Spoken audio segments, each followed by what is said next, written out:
Donc, Monsieur Nono Tchasset, j'ai envie de savoir, sur ce plat, tout à l'heure vous parliez des réseaux sociaux, vous parlez de l'absence des parents. Maintenant, le mal est fait, les dés sont jetés. Comment concilier cette jeunesse-là avec les valeurs africaines?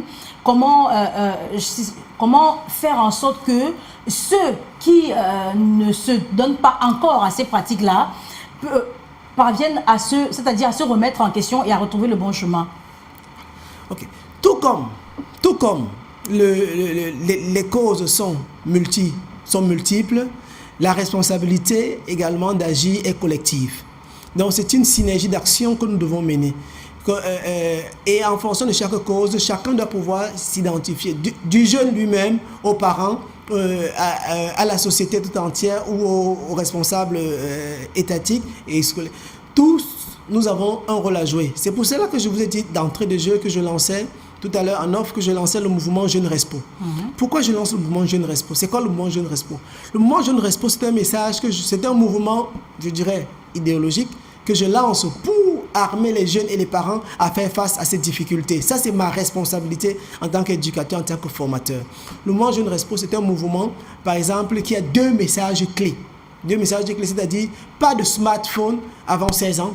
Et le deuxième message, c'est pas de réseaux sociaux avant 16 ans. Donc, pas de compte sur les réseaux sociaux avant 16 ans. Et les messages secondaires, c'est non à la violence, non à la sexualité précoce, non à la pornographie et non à la consommation des drogues en milieu jeune.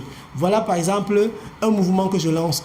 Mais il ne suffit pas seulement de lancer le mouvement. Il faudrait qu'on puisse s'approprier de ces éléments et comprendre la nécessité. Donc, les parents doivent reprendre leur rôle de parents. Quand je dis reprendre leur rôle de parents, c'est-à-dire se réinvestir dans leur rôle de parents, savoir que c'est de leur responsabilité de contrôler, d'avoir une idée sur les fréquentations de leurs enfants.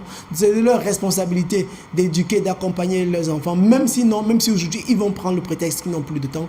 Également, les jeunes eux-mêmes doivent pouvoir être capacités à pouvoir prendre leur avenir en main, à savoir qu'ils sont les premiers, et comme je dis souvent dans mes formations, ils sont les conducteurs de leur propre vie.